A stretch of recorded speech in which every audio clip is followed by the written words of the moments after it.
नमस्ते दोस्तों, मैं डॉक्टर वेद प्रकाश मिश्रा, आपका एनोरेक्टल सर्जन, अपने यूट्यूब चैनल में आपका स्वागत करता हूं।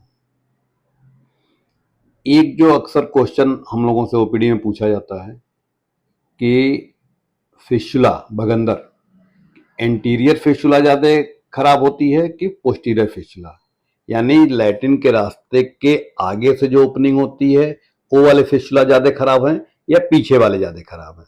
जब हम लोग डायग्नोसिस बनाते हैं, मरीज को बताते हैं एंटीरियर फिस्टुला है, तो मरीज तुरंत पूछता है कि साहब एंटीरियर क्या हुआ, पोस्टीरियर क्या हुआ। तो एंटीरियर का मतलब लैट्रिन के रास्ते के आगे उसकी ओपनिंग होगी और पोस्टीरियर मतलब लैट्रिन के रास्ते के पीछे से। तो ये दूसरा क्वेश्चन आता है कि एंटीरियर वाला ज़्यादा खराब होता है कि पोस्टीरियर वाला ज़्यादा खराब होता है।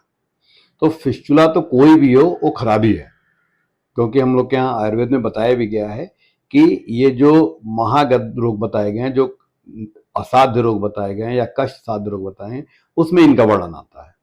तो फिस्टुला या भगंदर ये बीमारी तो खराब है ही, लेकिन अगर कंपैरिजन करें तो हमें जो अपनी प्रैक्टिस में लगा, जो एंटीरियर फिस्टुला होता है वो ज़्यादा खराब होता है।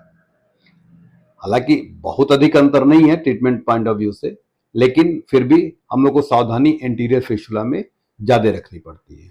क्यों रखनी पड़ती है कि जो एनल कैनाल है या एनल ओपनिंग है, इसके आगे की तरफ मेल में यूरेथ्रा होता है, तो वहां से कनेक्शन का डर बना होता है।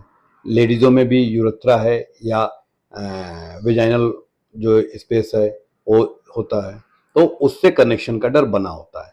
प्लस आगे जो मसल होती है वो कमजोर बनी रहती है कि ज्यादा डीप हम नहीं जा सकते। अगर हम लोकल भी लगाते हैं तो नीचे अगर 3 सेंटीमीटर जाते हैं तो ऊपर केवल 2 सेंटीमीटर ही जा पाते हैं।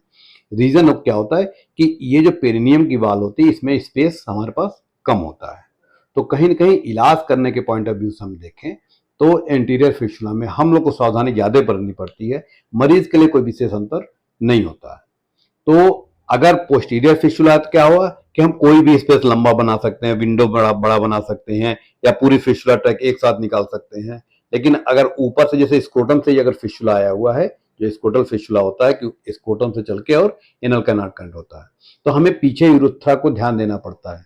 तो मेल पेशेंट है, अगर स्क्रोटम से अगर नीचे से आया हुआ है तो हम लोग पहले काम करते हैं कि इसमें कैथेटर डाल देते हैं। तो कैथेटर अगर डाल देते हैं, जो पेशाब के रास्ते में पड़ जाता है तो रास्ता हमारा क्लियर होता है, तब हम बाहर की कोई भी चीज उस पर कार्रवाई करते हैं। अगर थोड़ा भी इसका कट करते वक्त या इलाज करते वक्त इसका कनेक्शन पीछे से आया तो परेशानी हमें ज्यादा झेलनी पड़ती है, मरीज के लिए भी थोड़ा कष्टदायी होता है। तो इलाज के पॉइंट ऑफ व्यू से तो यही है कि एंटीरियर फिस्टुला थोड़ा सा हम लोग को परेशान करता है, पोस्टीरियर आसान रहता है। फिर भी अगर और कोई जानकारी आपको चाहिए तो नीचे दिए गए नंबर पर संपर्क कर सकते हैं। धन्यवाद।